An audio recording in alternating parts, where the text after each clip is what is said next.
Hey guys, good morning. This is DMC Trend and welcome po sa ating medyo parang throwback na review ito. Yun nga lang, bago yung application pero meron siyang similarity sa mga previous applications at investment na pinasok natin way back year 2022, 2023, and then ngayon 2024 may mga similar app din siya.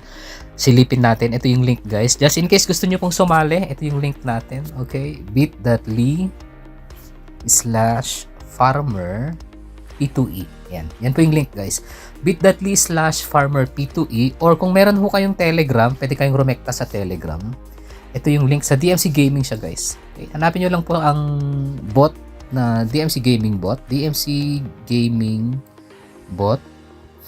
Ayan, tap nyo po yan, yung logo natin. And then, itong Farmer P2E, tap nyo lang po yan. Farmer P2E, and then pwede ho kayong mag-sign up. Nakita nyo yung flash screen niya, yung splash screen niya. Hawig siya sa splash screen ng Jewel Turtle, yung re-review natin a month ago. Apaka sila rin yung developer neto, di natin alam. Parang sila nga rin lang kasi yung splash screen at yung ginamit na parang server, proxy din lang yung neto yung site niya. So parang parehas din. Okay, so pasok tayo. Pag magre-register po kayo, hindi na kailangan ng email. Tap nyo lang po yung register. Lagay nyo lang po yung inyong username. I think 6 letter lang or combinations of letters and numbers lang, and then password. So wala nang OTP yan, wala na ring verification sa email. Rekta na. Once nakapag-create kayo ng inyong account, pwede na ho kayong mag-login. Diretso login na po siya. Okay? So as usual, katulad ng Jewel Turtle, meron din siyang cash roulette na spin. Pero mahirap makuha yan guys. Kailangan nyo ng invite dyan. Okay, ano pa yung pwedeng i-discuss dito? Ayan. So, ganito yung graphic interface ng Steel Farming. Master Farmer, yung nila rito Or sa FB, meron silang GC na rin Ay, Stealing Food Master, yung pangalan ng app.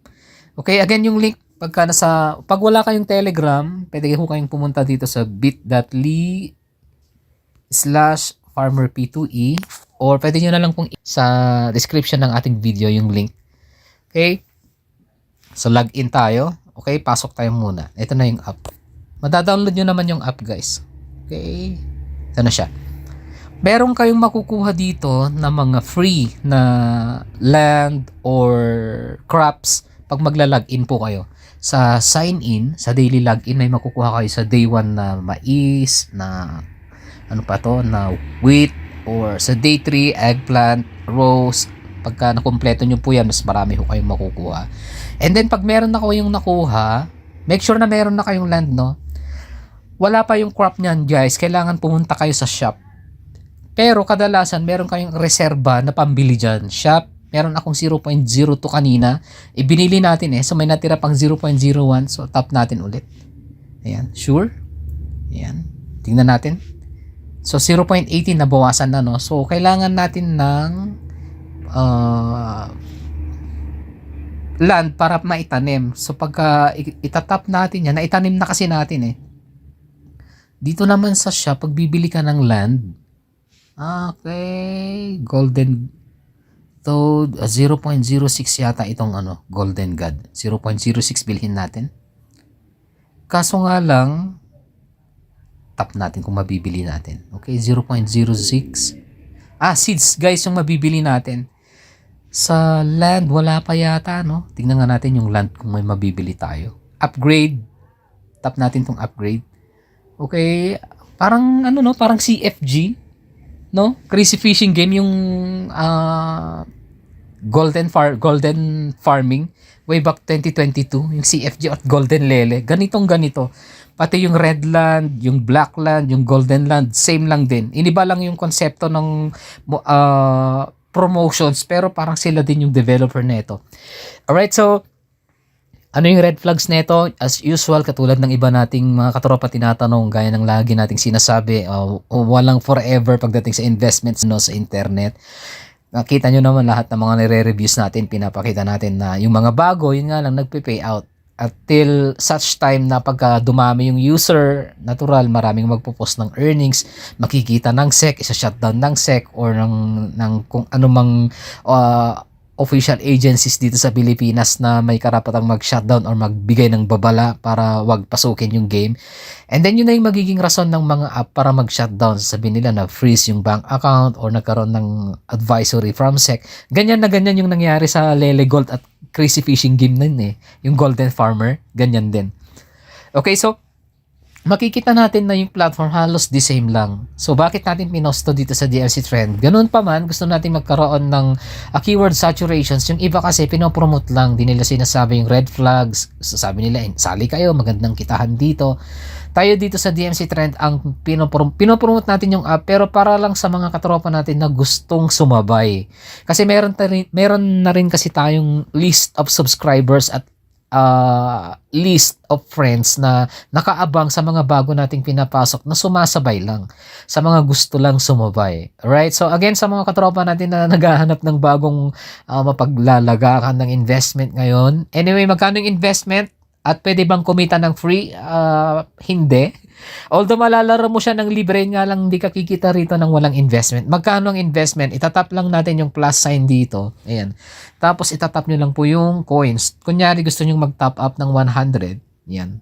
Okay, tap natin yung 100. Okay, sa GCash na lang, no? Tap natin yan. Or 500. Ayan, papasok siya rito sa GCash natin. Ayaw yata yung 100 pag tinap natin yung 100. Gusto naman. Okay, pasok tayo guys. Mag-ano tayo. Mag-top up tayo. Nakita nyo kanina yung natira sa coins ko, no? 0.018 na lang. Okay. Log-in lang tayo guys. Yung mga sasali guys, play at your own risk and invest at your own risk ha. Yung kaya nyo lang mawala sa inyong bulsa. Kasi baka naman mamaya sabi, ikaw may kasalanan na nag-invest ako ng ganito kalaki. Walang ganon, walang sisihan dito sa DMC Trends. Kaya natin pinopost lang is para lang ito sa mga katropa natin na sumasabay. Yung mga katropa natin na dati na natin kasama way back sa mga nauna pa nating mga reviews. Kasi every time na may mga bago naman kasi tayo, sineshare natin. Kasi hindi naman sa not to brag, kahit pa paano, yung mga naunang nakakasabay kasi, nagkakaroon ng payout until mag-shutdown yung platform, then maghanap ulit tayo ng mga bago. Ganun lang naman yung sistema niyan. Natural, kawawa yung mga mahuhuli niyan. So, ito siguro baka swerte na abutin ng 3 months to or 6 months, mas maganda. Pero gatasan natin kung hanggang saan yung kaya niyang ibigay. Alright, push natin, send natin yung 100, mag-top up tayo. Wait lang natin yung authentication. Ayun, pumasok na kaagad. Check natin guys kung pumasok na siya. Okay, balik tayo rito sa stealing food. Ayun, congratulations, happy to accept. Okay, balik tayo sa home natin. Ayun, meron na guys. Nga pala, kung gusto nyo maglaro din dito sa kanilang mga mini games, pwede. Pero nasa sa inyo na yun kung gusto nyo iubos yung coins nyo doon sa... ito pala yung catch nito. Doon sa Jewel Turtle kasi guys, hindi ka pwedeng maglaro nun gamit ang coins na na-top up mo. Makakapaglaro ka lang doon sa na-earn mo na profit doon sa game. Pero dito sa bagong app nila, magagamit mo yung coins na pinang-top up mo panglaro sa mga mini games nila. So yun yung naging upgrade ng game, which is maganda rin naman, additional income sa mga katropa natin.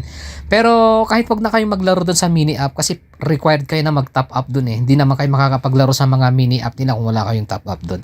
Okay, so dito tayo mas interesting dito sa farming nila, dito sa asan na ba 'yan? Insufficient gold coins. Magkano ba ang isa? 103. Ang isang ang isang land. So kulang, no? Mukhang kailangang magdagdag tayo para maitanim natin itong crop. Kasi kung maghihintay ka ng pag-aani nito, abutin ka pa ng 9 na oras na ang kikitahin ng 0.1 coins mo is 1.2. Malaki na rin guys.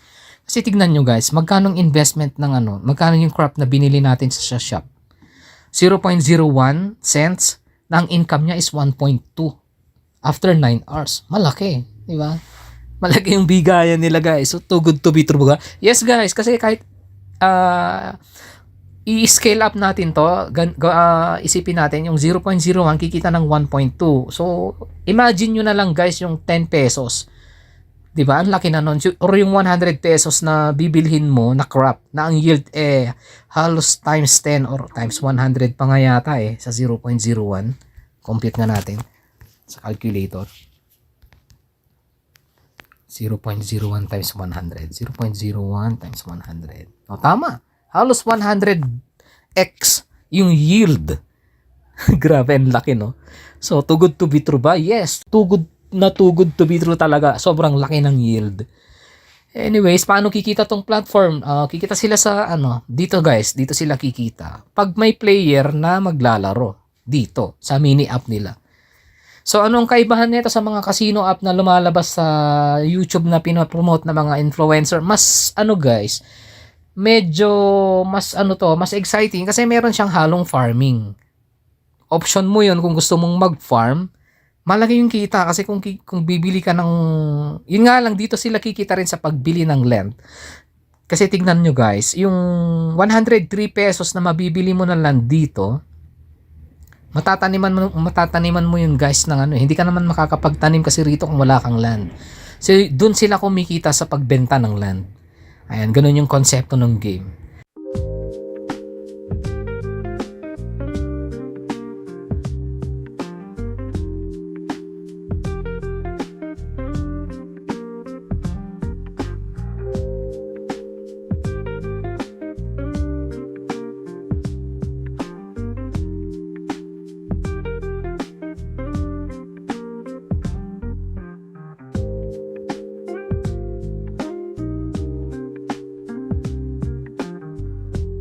Alright, so ano pa yung pwede nating i-discuss? Yun lang, no, red flags meron. Sure na sure yung red flags. Okay, kaya lang natin to pinost is para sa mga katropa natin na gustong sumabay.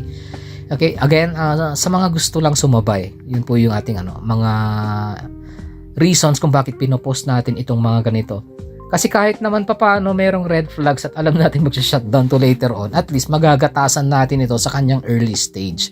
Yun lang naman yung magiging purpose natin dito. So, eventually, mag-shutdown siya pagka may saturation na, kapag marami ng user, especially kung magiging maingat yung mga katropa natin. Pero hindi kasi dito sa FB, wala kasing ibang gagawin ng mga promoter neto kundi magpapakita ng kita.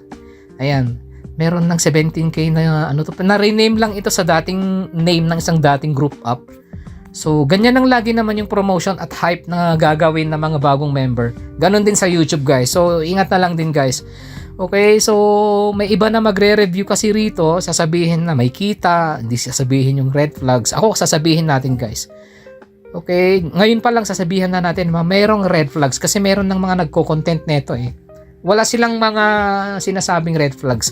More on promotions lang, more on legitimacy ng project. Sa case kasi natin, hindi tayo nagsusugarcoat. Yun lang yung natin.